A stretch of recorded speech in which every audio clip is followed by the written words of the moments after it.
আজ হচ্ছে আমার বরমশাইয়ের শুভ জন্মদিন। বরমশাই গিয়েছিল সকাল সকাল ব্যাগ নিয়ে বাজারে গিয়ে কিছু সবজি এনেছে। কাঁচা সবজি দেখতেই পাচ্ছ, এখানে মেথি শাক, পুনকা শাক, কুমড়ো শাক, বেগুন, লাউ, মটরশুঁটি, পেঁপে, ধনেপাতা, কাঁচা লঙ্কা আর আদা রসুন। আর এখানে আছে 5 কিলো মতো পেঁয়াজ। দাদাভাই যখনই ছুটি থাকে তখনই কিন্তু এই পেঁয়াজ আদা রসুনগুলো এইভাবেই স্টক করে।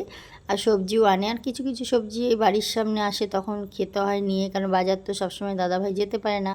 আজকে যেহেতু বরমাসের ছুটি, তাই জন্য বেশ ভালো ভালোই সবজি এসেছে। আর এরকম সবজি ভালো লাগে সবসময়। ফুলকপি বাঁধাকপি ভালো লাগে না, আর কিছু ছোটো মাছ এনেছে। চলো তোমাদের সাথে সব শেয়ার করব আস্তে আস্তে। আজকে ছোটো মাছটা করিনি, রেখে দিয়েছি। আজকে কি কি রান্না হয়েছে অবশ্যই শেয়ার করব। এখানে দেখতে পাচ্ছ বড় মাছ আনা হয়েছে। বড় মাছটা রেসিপিটা তোমাদের পরে আমি শেয়ার করব, কিভাবে এটা মাছ পাতায় করা হয়। মাছ পাতায় করা হবে। আর 5 রকম তো ভাজা থাকে, এখানে বেগুন ভাজা হচ্ছে। আর চলো টিফিনটা আগে খাওয়া হোক, তারপরে অর্ধেক রান্না করে টিফিন খেতে এলাম। এখানে হয়েছে লুচি, আর এখানে ছোলার ডালটা মশলা দিয়ে করা হয়। আজকে কিছু শেয়ার করতে সেভাবে পারিনি, খুব ব্যস্ততাতে আছে। এখানে এই যে আলু ভাজা করছি। আর দেখতেই পাচ্ছ কি কি এইখানে আছে, মাটনটাকে বেশ নুন হলুদ তেল দিয়ে একটুখানি ম্যারিনেট করে রাখা হয়েছে, রেখে দিয়েছি। এখানে পেঁয়াজ কাটা আছে, এখানে মশলা বেশ বেশি বেশি করে পেস্ট করে রেখেছি। এখানে পেঁপে আলুটাকে ভাজা করে নিচ্ছি। এরপরে দেখতেই পাচ্ছ মাটনটাকে ভালো করে কষিয়ে নিচ্ছি। আজকে বরমাসের জন্মদিনের আয়োজন হচ্ছে 5 রকম ভাজা। এখানে আছে চিকেন, এখানে আছে এই যে মাছটা মাছ পাতা, এখানে আছে ফুলকপি, পেঁপে আর গাজর ভাজা, কুমড়ো শাক, আর এখানে আছে পায়েস।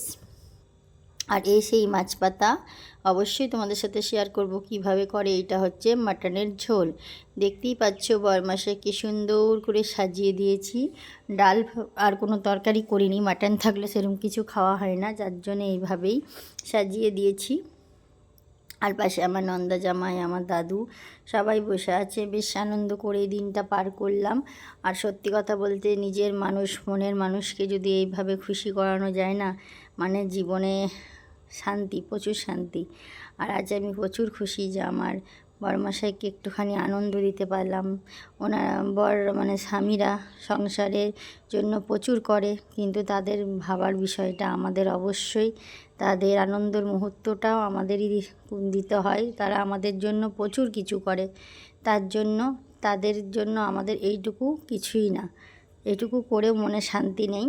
তার জন্য একটু বরমশাইকে যে পায়েস খাওয়াচ্ছি। বরমশাই তো ক্যামেরার সামনে আসতেই চায় না, তোমাদের সামনে শেয়ার করেছি। এখন বরমশাই কি বলছিল জানো, এই যে ক্যামেরা করবে ছাড়বে, আমার ভালো লাগে না, এই হাসাহাসি হচ্ছে। আমার নন্দজামাই বলছে প্রণাম করো, মজা করছে। খুব আনন্দ করেই পার হলো। তারপরে আমার এই যে সোনামণিটা এখন পায়েস খাইয়ে দিচ্ছে। আর একটা সোনামণি খাওয়াইনি, ওটা হচ্ছে আমার দেওরের ছেলে মেয়ে, খুব লজ্জা পাচ্ছিলো। এটা আমার দিদা শাশুড়ি। সবাই মিলে খুব আনন্দ করে পার করলাম। আর জানো তো এত অন্ধকার, কারেন্ট ছিল না, লাইন চলে গেছিলো। তারপরে যাই হোক লাইন এলো, আনন্দ করে বেশ দিনটা পার করলাম এইভাবেই আনন্দ মজা করে। তারপরে সন্ধেবেলায় চলে গেলাম বরের জন্য একটা ছোটোখাটো গিফট কিনতে। সেরকম কিছু দিতে পারিনি, যতটুকু আমার সামর্থ্য হয়েছে ততটুকুই একটা ছোট্ট গিফট এনে দিয়েছি। যাই হোক খুব ভালোই লাগলো, আনন্দই পার হলো। তোমরা কমেন্টে জানাবে কেমন লাগলো আমার ভিডিওটা। আর সত্যি কথা বলতে সবার জন্য যে ভাবে, তার জন্য অবশ্যই আমাদের ভাবার অধিকার আছে। একটু বরের সঙ্গে মজা, একটু আনন্দ। ঘর বাড়ির পরিস্থিতি খুব খারাপ, বাড়িতে যখন মানুষ আসে তখন এরকমই থাকে, ঘর বাড়ির পরিস্থিতি একদম ভালো থাকে না। যাই হোক ম্যানেজ করে নিও, প্রত্যেক দিন তো এরকম থাকে না। তাই আজকে বাড়িতে লোকজন আছে বলে কাজের মানে একটু প্রেশার আছে, তার জন্য। আর বাড়িতে মানুষ এলে কাজটা একটু যেন ঢেলাই লেগে যায়। তারপর দেখতে পাচ্ছ বরমশাইকে গিফট দিয়ে দিচ্ছি, বরমশাই খুশি হয়েছে। যাই হোক আমার মন খুব খুশি। ভালোবেসে কিছু দিলে নিজের লোককে খুশি যদি হয়, তার থেকে বড় খুশি কিছু হয় না। টাটা, ঠিক আছে, ভালো থেকো, সুস্থ।